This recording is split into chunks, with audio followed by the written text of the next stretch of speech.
రాబోయే ఫెస్టివల్స్ కి designer outfits create చేసుకుందాం అనుకుంటున్నారా? వెంటనే ఆలస్యం చేయకుండా రోజా డిజైనర్స్ కి వచ్చేయండి. ఈ షాప్ రీసెంట్ గా ఓపెన్ చేశారు. వీళ్ళ దగ్గర ఇప్పుడు ట్రెండింగ్ లో ఉన్న ఫ్యాబ్రిక్స్ అన్ని ఉన్నాయండి. Fabric designs and colour combinations అయితే చాలా యూనిక్ గా చాలా బాగున్నాయండి. మనకి నచ్చిన ఫ్యాబ్రిక్ తీసుకుని నచ్చిన మోడల్ లో కస్టమైజ్ చేయించుకోవచ్చు. అది కూడా లో బడ్జెట్ తోటి.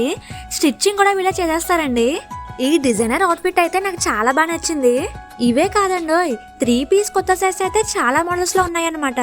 వీళ్ళు డ్రెస్సెస్ తో సరిపెట్టలేదండి బాబు, బాలీవుడ్ రేంజ్ లో డిజైనర్ శారీస్ ని కస్టమైజ్ చేశారు. చాలా ట్రెండీగా ఉన్నాయన్నమాట. క్లాతింగ్ కస్టమైజేషన్ తో పాటు ఇక్కడ జ్యువెలరీ కూడా అవైలబుల్ గా ఉంది. రెగ్యులర్ గా వేసుకునే బ్లాక్ బీడ్స్ దగ్గర నుండి diamond replica jewellery, Victorian jewellery, CZ jewellery, ఇలా అన్ని రకాల జ్యువెలరీస్ ఇక్కడ అవైలబుల్ గా ఉన్నాయి. చాలా ప్రీమియం. ట్రెడిషనల్ హిప్ బెల్ట్స్ తో పాటు ట్రెండింగ్ లో ఉన్న సారీ బెల్ట్, సారీస్ కి గ్రాండ్ లుక్ ఇచ్చే మగ్గం work borders, all shades of zari borders, ఇలా 300 రూపాయల నుండి 7000 రూపాయల వరకు విలువ చేసే అన్ని రకాల బోర్డర్స్ వీళ్ళ దగ్గర అందుబాటులో ఉన్నాయి. సారీస్ కి బ్లౌజెస్ కి యూజ్ అయ్యే టర్జల్ కలెక్షన్ అయితే చాలా గ్రాండ్ గా ఉంది. సర్టిఫైడ్ డిజైనర్ ద్వారా మీ అవుట్ఫిట్స్ ని మరింత అందంగా డిజైన్ చేసుకోవాలి అనుకుంటే ఈ రోజా డిజైనర్స్ అనే ట్రెండీ బొటిక్ ని విజిట్ చేసేయండి.